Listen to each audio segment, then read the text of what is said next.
What's up, y'all? Welcome back to another episode of Dawn Talk Podcast. I am your guy, AK LaDon, and yeah, this is the number one podcast for creativity meeting mental health.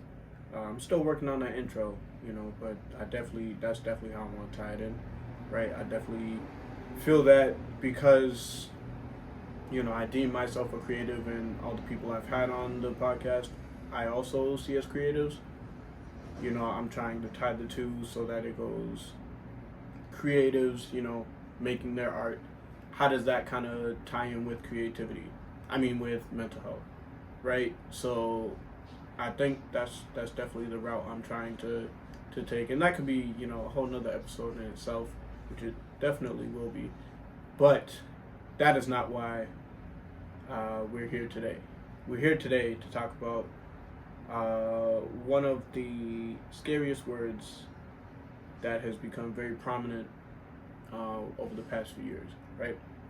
So this word is something that a lot of people have experienced. I did mention it a few times in my last episode, my last solo episode with imposter syndrome. It's definitely a factor that plays into that, and yeah, it's just it's become so big, and there are many different forms of it, like I'll talk about later. But yeah, so this word is anxiety. Yay, anxiety. No, for real though, like it's definitely something that has become a lot more talked about, and people struggle with it a lot more regularly. I know for me, it showed up a lot when it showed up a lot more after COVID, because during COVID, like we were always inside and I wasn't going anywhere, so I was always by myself. If I was going to work and coming home, right? But even at work, when COVID first hit, then there weren't a whole lot of people coming in, so I really wasn't interacting with people like that. Like, it was very rare that I had to interact with people, so I feel like I kind of lost that skill, on top of the fact that I was already not like a social butterfly to begin with. So it was definitely harder to kind of reintegrate back into being more social and stuff, and going out to events. Like, I think I just really started going to events this year. I went to some last year, but I was definitely a lot more hesitant. And then even in 2021, like I was hesitant as well to do the same. So yeah, I'm just glad I'm dealing with it. I know just about everybody else is. Like, there's always something that's going on, and this is a big issue, and I'm glad it's being talked about. But yes, we're talking about anxiety today, so I'm looking forward to that. And I have my notes again. Before I start, I do just want to say this book right here, Shook Ones by Charlemagne the God, man, that book kind of helped me understand. Well, it's called Shook One: Anxiety Playing Tricks on Me, right? So it's about Charlemagne. He's explaining his first experience with anxiety, and like just kind of becoming aware of it for the first time. So I recommend this. It definitely helped me understand my panic attack a little bit more. I'll definitely talk about that, because that's something that helped shape me to who I am. But I definitely recommend this book for anyone who's curious on anxiety and what it looks like in other people. And he has a therapist in here. I'm blanking on the name, but the therapist at the end of each chapter kind of gives an analysis of like of like anxiety, or like pretty much the chapter, and kind of says like, hey, this is common and stuff. So yeah, I really enjoy this book. Like, this is my second time reading it, and yeah, the first time I read it, I found love with it. So yeah, I'm reading it again, but I do recommend that. So wow, okay, See, I've been talking all this time, and I haven't even started to really get into my notes, which is crazy. I'm very proud of myself, and it's not like it's just mumbo jumbo. It's actual, actual information. So yeah, all right, let's jump right into it. All right, so if you have, well, if you've experienced anxiety, I do just want to let you know you're not alone. Again, this is something that everyone deals with to an extent. So, it's normal.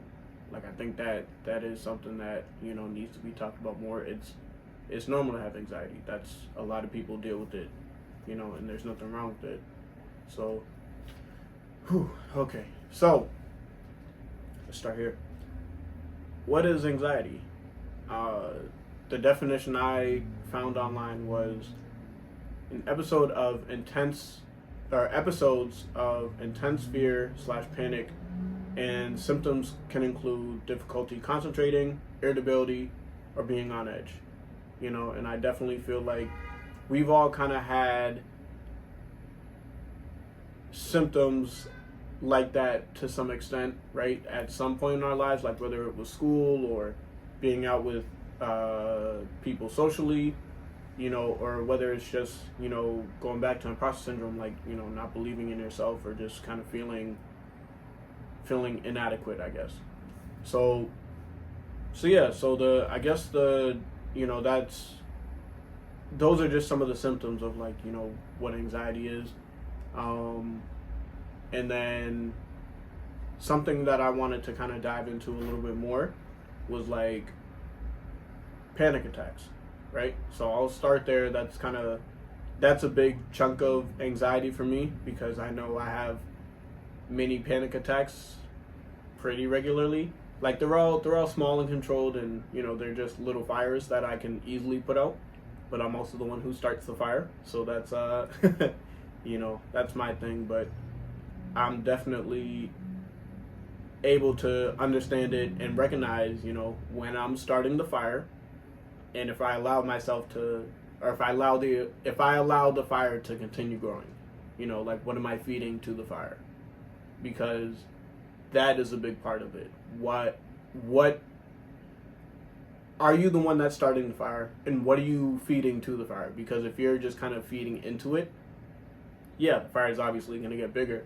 But I think being able to be aware and recognize when you're doing certain things that are fueling your anxiety, like just being aware of it, so that it's hard to just say, oh, just stop. Like, it's not that easy. I know that, but you gotta at least be aware of what you're doing to contribute to your anxiety, right?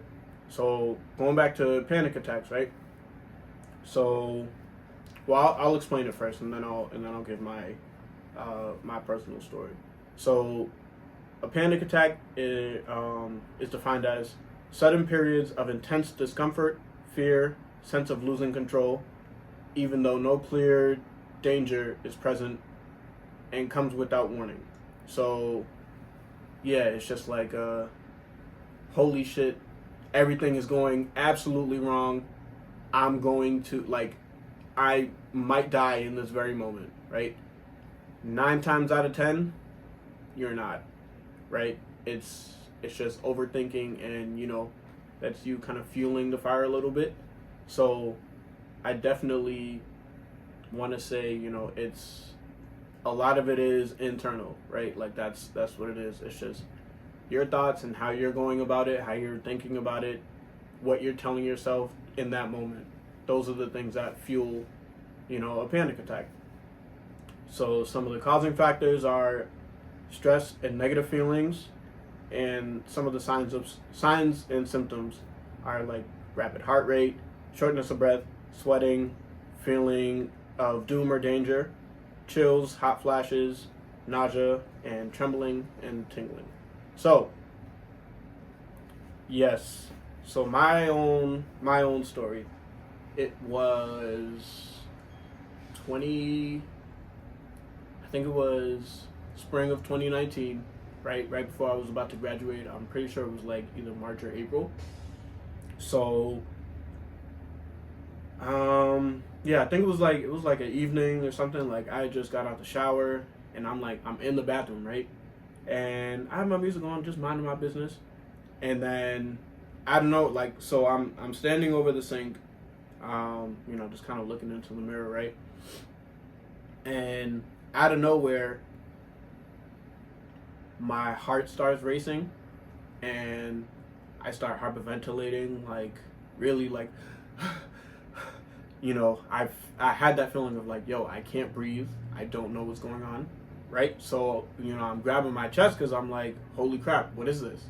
And I'm just panicking, freaking out. I'm not like screaming or anything. I'm just having trouble breathing, and it's hard for me in the moment, right? Because I don't know what's going on, so I don't know what to do. So as I'm like breathing rapidly, I start sweating a little bit because I'm getting hot. So the only thing I could think to do was to lay on the floor, right? So I'm laying on the floor. I'm still like, kind of breathing fast and everything. And I'm like, whoa, what the hell is that? Like the floor was cold. So, that helped me kind of calm down a little bit. And at the time I was talking to my friend Sam, and I was like texting her a little bit too. I was like, yo, like, hey, I think I'm panicking right now. Like I'm freaking out. I don't know what's going on, and she's trying to walk me through it. But in the moment, it's hard to like, if someone's like, oh, just breathe. It's like I'm trying to breathe, but in the moment, I can't. Like it's hard for me to do that. So yeah, I'm like freaking out and stuff. Like, and then like as I'm laying on the floor, I start to calm myself down, and I'm like, all right, oh, there go those sirens. Yeah, but I think it was hard because I didn't know what was going on. And so I get up, I leave the bathroom and everything, like, and my boy, mind you, like, I'm living with my boys at the time. And sorry guys, I apologize. I live in Dorchester. This is yeah, I can't help it. But yeah, so as I'm having my panic attack, my boys that I'm living with at Salem are right outside in the living room, right? They don't know what's going on. They didn't know that this happened. I don't think I told any of them about it, like still to this day, right? Like, I don't think I have. Maybe I did, but it's not something that I talked to them about just because I didn't feel comfortable, right? But that's another conversation. But yeah, so I didn't talk to them about it. I just walked out of the bathroom like nothing happened. I got into my bed and I'm pretty sure I just chilled there, But I was like nervous because I was like, yo, what the hell was that? And so as I'm talking to my friend Sam, she's like, oh, well, I was also reading this book by Charlemagne, which funnily enough, yeah, that's, I don't know. It was weird. So I think it was kind of like perfect timing that I had the book because it was like teaching me about Charlemagne's anxiety and, how he kind of coped with it, like what he was doing. He talked about how he went to therapy and everything. And it wasn't a thought at the time to go to therapy, but that's something that Sam told me. She was like, hey, I think you should go to therapy, or like just go talk to someone about what just happened because you probably have a lot on your mind. And I did, because this was my last year at Salem State, so I'm thinking about graduating. I'm thinking about getting a job out of school. I'm also thinking about, I was also congratulating myself because I was like, I went from my sophomore year was terrible. Like I think I had like a 1 something, like my GPA was low. I was on academic probation, but between the second half of my sophomore year and up until my last semester at school, I really turned it around. I got A's and B's, so I was, proud of myself. I'll give myself a pat on the back. But, I'm thinking about all these factors, and it's like, holy crap, like I'm about to go into the real world, right? Like, what does that look like? I also had to take a summer class too and do an internship, so I was like, not knowing how that's gonna go, and yeah, I was nervous because I'm like, this is all the stuff I have to deal with, and there is a lot of pressure on not kids, but young adults, like especially after you graduate college. It's like you have to have your life figured out, which is total bullshit. I'm 22, 23 years old. Why do I have to have the rest of my life planned? That just doesn't make sense to me, and I'll do another episode where I talk about, my college journey and stuff, because I didn't necessarily agree with college. I still have my feelings about college, but, again, that's a whole nother episode. But yeah, so it was hard in the moment to kind of realize that, but as I'm dealing with all these factors, I was like, okay, maybe I will go talk to someone. So at Salem State, I was able to speak with a therapist, a black woman, and she helped me a little bit. It sucked because it was only like a month really of sessions, which is only like, we met for like an hour once a week. So, it was like, this isn't really, it didn't really feel the most productive, right? But, because I'm like, if we're only, like, we only had time to meet for a month because I went to her so late, but it's like, I had so much to talk about, but not really a place to open up for it. And then, by me going for only a month, it was like, okay, I'm starting to open up, but now that this is being taken away from me, I don't have a reason to open up. And as a black man, yeah, if I feel like this is not even just black men, but I'm speaking from my perspective. Like if something is starting to go well and I start to feel comfortable, and then it's kind of taken away from me in a sense, yeah, I'm gonna go back to being shelled up and not want to talk about it, because why would I subject myself to the possibility of something, right? Or like, why would I want to be open in a certain environment just to have it taken away from me, and then I don't have access to it anymore? Then it kind of feels like, damn, I opened up for nothing. So I think, like, I did have a change of mind too, because now I'm like, okay, I'll just talk about it, because no one can hold that against me. No one can hold anything against me, because I'm so comfortable with everything that has happened to me. It's all shake me. But, I think going to, at least having that outlet for a little bit was definitely helpful. So my main goal is to, I would love for everyone to at least see a therapist to talk about some stuff. If it's not for you, or you feel like it's not for you, cool. But everybody, or most people, definitely have some sort of trauma that they should talk about, because no one grew up perfect and stuff. Like, there was always something. Some people might have grown up perfect, cool. Can't say the same for myself. But, I think it's important for people of color to use an outlet like that to, help, because it's hard for us, because we're at a disadvantage already with normal environments, but at the same time, some people allow that to limit them. And there are a lot more factors, so I don't want to come across as like ignorant or anything, but it's not always the environment. Sometimes it's just the people that limit themselves, right? So I will say, my main thing is, like, if you have the option to go see a therapist or talk to a professional, I highly recommend it. So that kind of took a turn a little bit, but that's where everything was going. And yeah, that was my experience with the panic attack and everything. I think, something else that I kind of deal with a lot is social anxiety. So, like I was talking about earlier during COVID, like, I didn't have to be social. And then when everything opened back up, it was like, okay, now I can be social again, but I kind of don't know how to be social. And I'm an awkward person. Like, I just prefer to be quiet.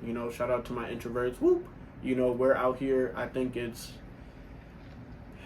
it's hard being introverted because I'm like, dang, I kind of want to do that, but at the same time, nah, there's too many people. Like, I don't really feel like it. Like, I'll just stay home. Like, I enjoy my peace a lot more than I enjoy being around people, realistically. And I don't have any shame in that because that's what it is, But I will say, every introvert needs an extrovert friend, an extroverted friend, because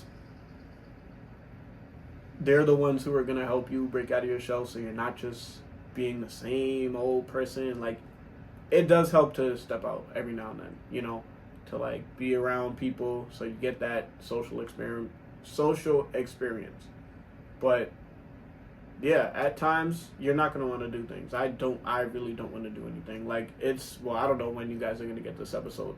But whenever you do, it'll be, I've already made the declaration to myself. I'm recording this in August, so I've already made the declaration to myself to not, like, I'm not going to go out and, spend money if I don't need to for the rest of the year. Like, that's something that I want to be strict on myself with. Like, to have a good time, whatever, that's cool, but realistically, I don't really want to go anywhere. Like, I'm just kind of focused on the podcast, making money. Those are, like, my two big things. And also, taking care of myself. But, yeah, like, my podcast and money. Those are the two big dogs right now for me.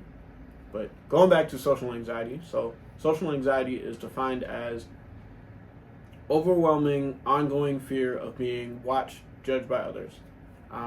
Yes, that is something that, a lot of people deal with. Not a whole lot, but, I definitely know some of my friends are, social butterflies, and I give them credit for that because I know I'm not really like that. And I don't want to, I don't want to be that person to be like, oh, well, I need alcohol to have. No, I don't need it. It definitely helps with being more open, but I know, like, just being around people, like, I'm not easily able to just be like, oh yeah, let me talk to you about whatever, or like go up and say hi. Like, no, I'm just gonna sit back and watch and just be out the mix from everybody, because that's how I feel comforted, right? So that's how I feel comfortable. Like, I'm always gonna worry about me being comfortable first. So yes, social anxiety is not fun. But yeah, so another definition I have is a fear of social situations so great that is beyond their control, which is true, because yeah, sometimes I do have another example. I gave the example during my imposter syndrome episode. Wow, I can't speak today. This is crazy. But yeah, when I was out and I, was like, hey, I know all these people, but I didn't feel like I should be there, That was kind of, I think that's also that was definitely social anxiety, because I was like, I know these people, but I shouldn't be here. But I'm like, I don't want to talk to these people. Like, I don't feel like I should talk to them and stuff. It was literally a spiral. That's how it works for introverts dealing with anxiety. Like, it's a downward spiral. And, I think we have to be able to kind of stop it, like, in its tracks before it gets really out of hand. So some of the causing factors of social anxiety are genetics and learned behaviors. I think a lot of it is learned behaviors. I know I stay inside. I didn't really go out and stuff, like, just because growing up, my mom didn't really let us go outside and roam around and stuff like that, which was, for the better. I'm not against it, but I know that I struggle with being social. now because of that. Like I had a bike and stuff, and I could literally go from my driveway to my next door neighbor. Like that's as far as I was really allowed to go.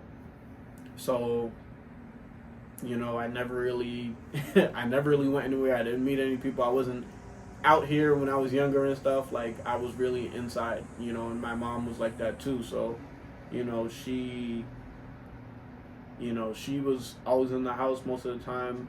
So, you know, we never really, that's what I saw from her. So that's what I saw her doing. I was like, okay, that's what I'm supposed to be doing. Like just staying inside, staying out of trouble and all that, which was, you know, not bad, but it wasn't necessarily good for my social skills. So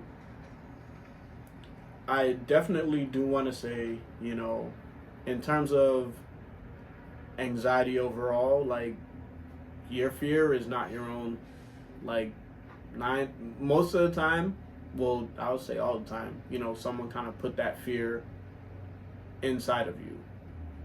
And again, like this is, I know for me, that's how I think about a lot of stuff. Or like for most, you know, blue collar workers, if they grew up, like so if you're my age, right, or like around my age, I'm 26. If you're around my age, and you know you had parents who worked 9 to 5s and stuff, you know, they might have been, oh, save your money for a rainy day and stuff like that, you know, like, and there's nothing wrong with saving, but I'm also like, now in this day and age, you got to be investing, right? Like investing in, I don't know if you know about stocks, go ahead. If you want to invest in real estate, go ahead. Like, but you know, even in yourself, like you should be investing in yourself, right? I think a lot of people think of it as, you know, oh, I'm spending this money. If you're investing it in the right things, it's not spending the money because it's gonna come back to you, right? So some of the things that I use to invest, I use like Stash. I have life insurance. I've also invested in, you know, courses for my personal development, which I feel is necessary. So, you know, things like that, that's stuff that you want to invest in, right? Things that will eventually bring you money back down the line. Because with Stash, so I have money coming out of my account weekly, and you know, that builds up over time, and then it goes into, like, I have it going to stocks. I don't really know too much about stocks, but it goes to the stocks, and then years later, like I let that, when I first got my Stash account, I think 3 years ago, I let it build up, and then for the first time I touched that money, I think this year, and I was like, oh, that's how much I had saved up. So, you know, it was good. It was nice to, you know, to kind of see that, you know, to kind of see that roll over and be like, yo, like I put that aside for 3 years. I didn't touch it. And then I just came back to it and I was like, oh yeah, nah, I like that. So yeah, now I'm going to let it build up even longer. See how much that return is, right? With life insurance, that's just, man, if something happened to me, you know, so be it. But like, at least I know that my family is taken care of, and the money, like, we won't be struggling for money to pay for like my funeral or whatever. Like I have life insurance, so if something does happen, my family has money that they're gonna get, that they can make payments with. So they're not gonna be, you know, for me, I'm not a big fan of GoFundMe, but you know, I see a lot of people do that. But I'm like, okay, so realistically, instead of looking for a GoFundMe after the person dies, if they get life insurance while they're alive, then I don't know. That's how it works in my head. Like that's how I understand it, right? I'm not knocking anybody. That's just what I believe. This is my opinion.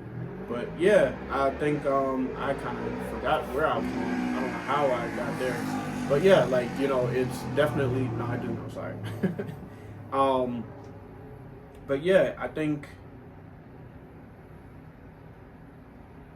that fear, like, you know, that fear, it comes from, I think a lot of it is, parents or like other people, adults they were too scared to try. So they never did. So they tell you not to do it because they don't know how it's going to work out. But it's like, why are you telling me not to do it? Because if you tried it and it didn't work for you, you and I are two different people. So you can't tell me not to do something based off of your experience. You can say, hey, maybe try this or whatever, but even if you haven't done it, I'm not listening to you. Like, why? How are you telling me about something you've never done? How do you know it can't be done?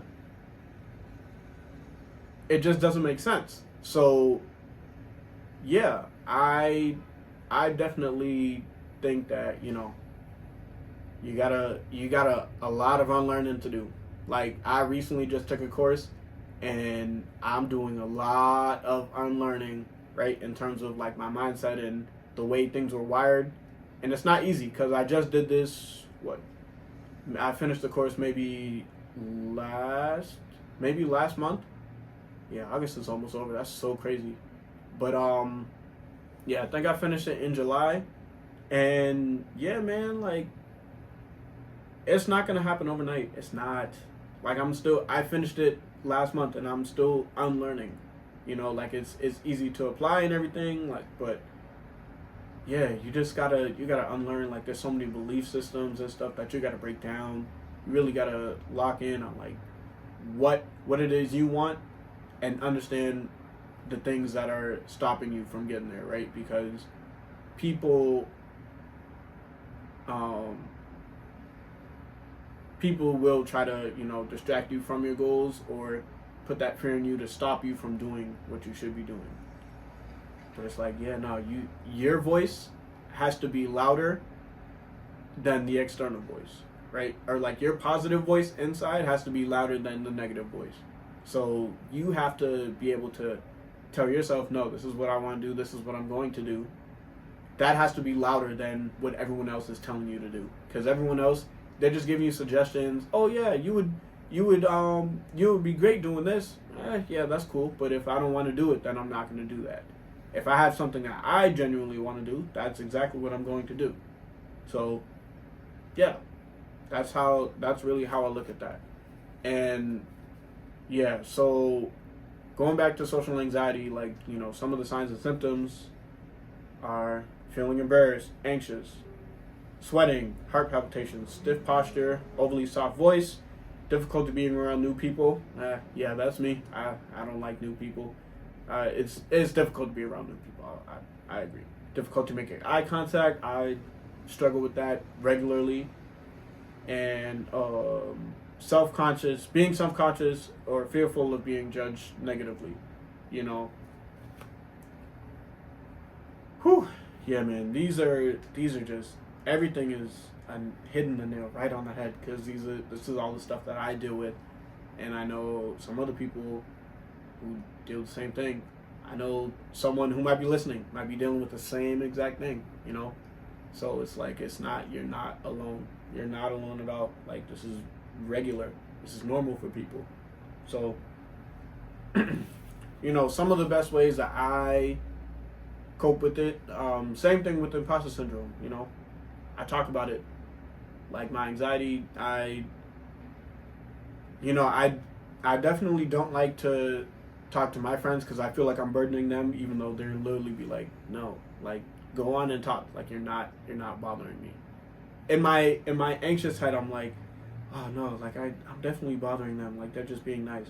Like, no, like, they care about you. They care about what you have to say, So, I need to take my own advice on that and, listen to myself. But yeah, so,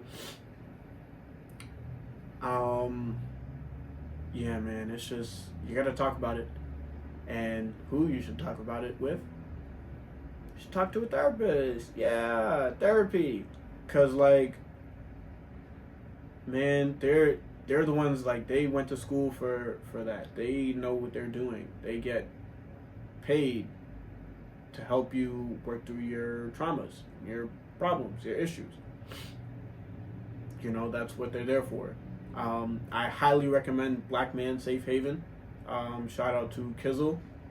He started that he started the Express Yourself Black Man page, and then created this network of black men and women, or like just, I think it's just people in general, but I know specific to like black men and women, because we're the ones who need that space for us to talk about what's going on, because we don't talk about it, and we don't have the space to talk about it.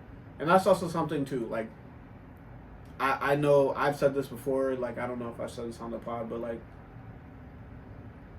it's not up to someone else to say they're a safe person, you can trust them with. Like, how do I know that? Like, you can say, oh yeah, you can trust me. I don't know if I can trust you. It's not up to you to decide if I can trust you or not. I have to decide that. So all you can do, you can be yourself. I'll decide if I feel comfortable around you, if I feel safe enough to open up to you, right? That's my decision. So yeah, stop saying that to people. That bothers me, and I don't know if it bothers anybody else, but I really get upset.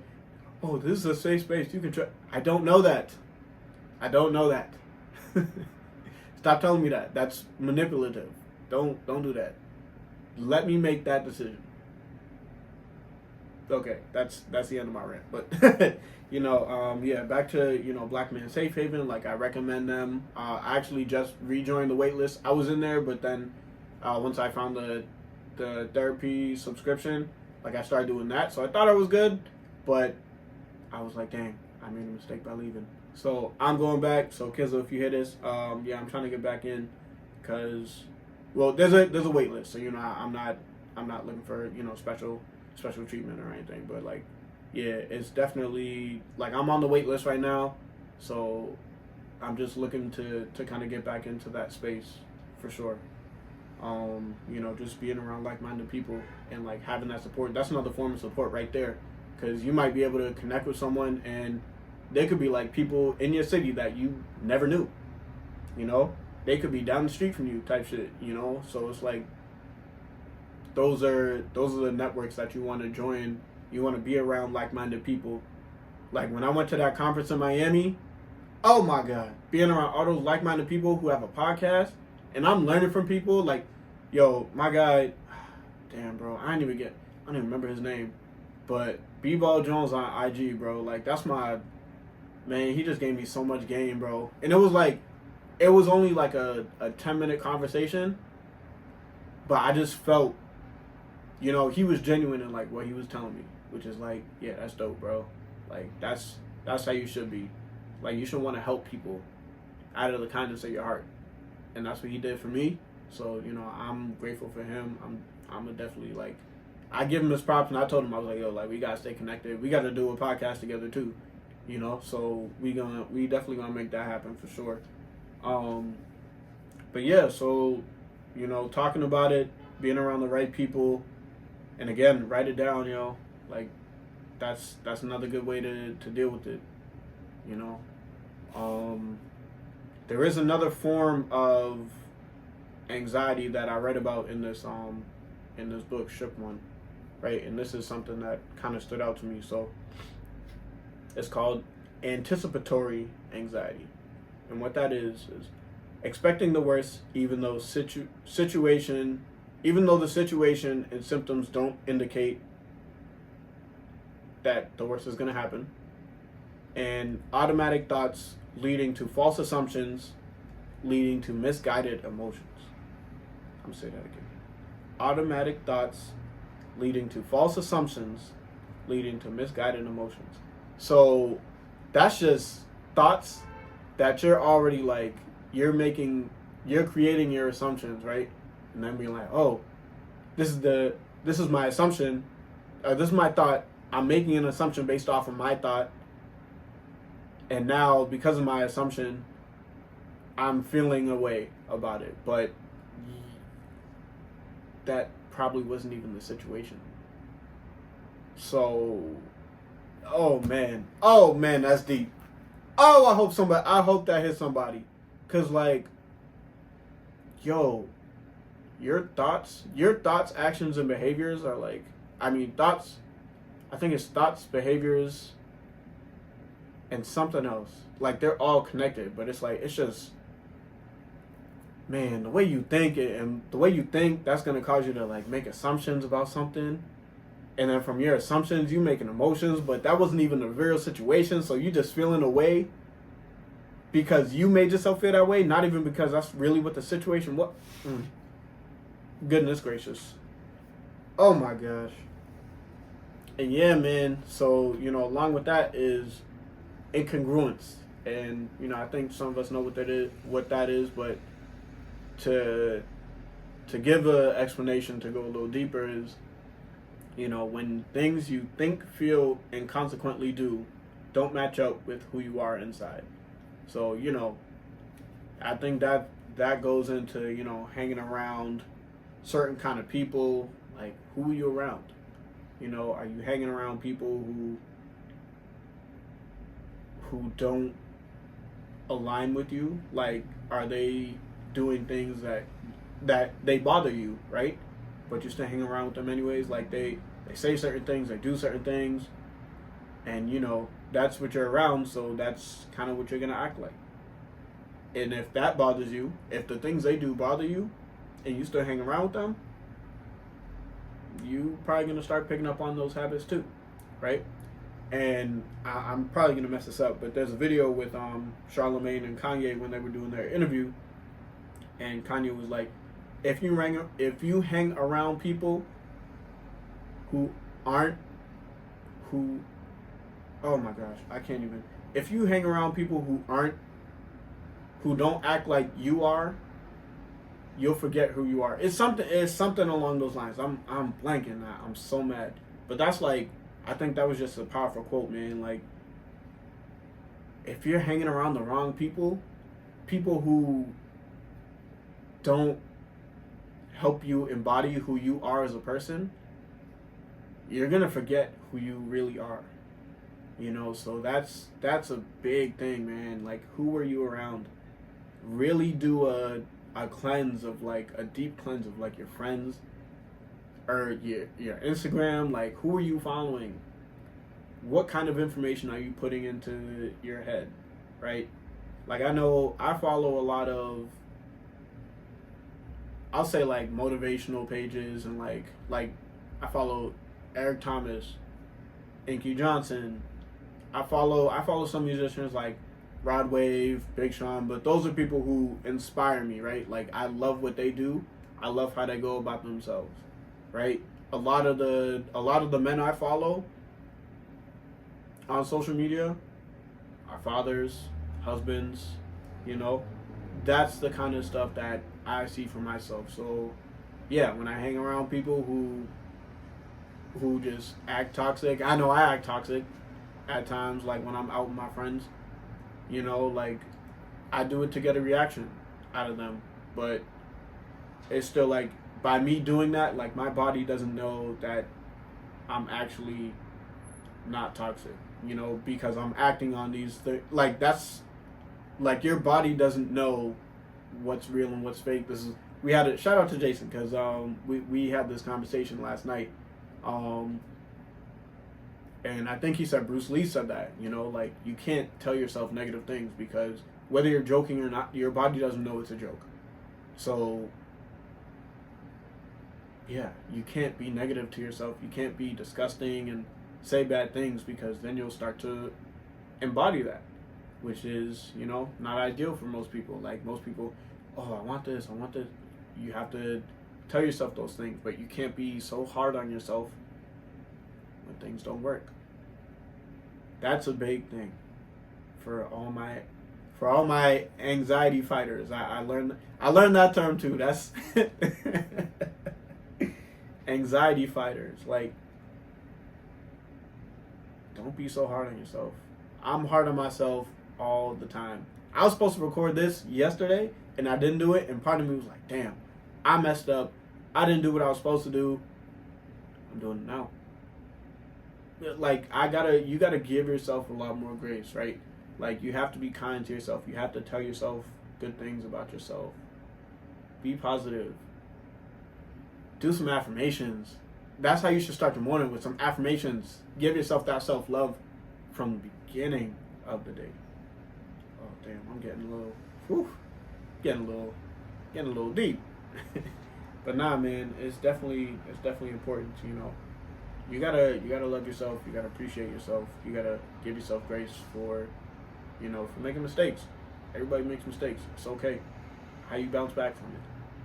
What's next? That's how you gotta look at it. So yeah, nah, I think I really just love kind of just understanding, like learning and understanding, how mental health works. So I think this was a good conversation. I was able to kind of get some stuff off and kind of let you guys in to my background a little bit, and that's what I'm here for. Like my life is an open book. I don't really try to hide anything. Like I said earlier, you can't hold anything against me because I'm so comfortable with everything. Like everything that's happened in my life, good or bad, I've made peace with it. So I know how it affected me. I know how I reacted in the moment. It might not have always been the best, but I think it's being able to learn and bounce back. Like that's some of the most important things in life. I think there's another quote that's like, life is 90% what happens to you and 10% how you react. That 10% goes a long way. Like, it's about how you react to stuff. You don't always have to respond. In the moment, like it might be hard, but sometimes you just gotta walk away. But I think it's important for us to just really like, bro, don't be so hard on yourself. Just take a breath. If you having a hard time, you're struggling, to walk away from it. Take a break. Come back to it. It's okay. Like that's stuff that I have to tell myself now. So yeah, man. I just want to say I'm here for you guys. I love you guys. I really appreciate you guys tuning in with me and supporting me, and I do what I can to be consistent with the podcast and kind of do what I need to, right? But yeah, man, I just want to say shout out to you guys. Shout out to Charlemagne the God for writing that book, Shook One, and he also has another book, Black Privilege. That was his debut novel, and that just kind of talks about his background story, which is another great read.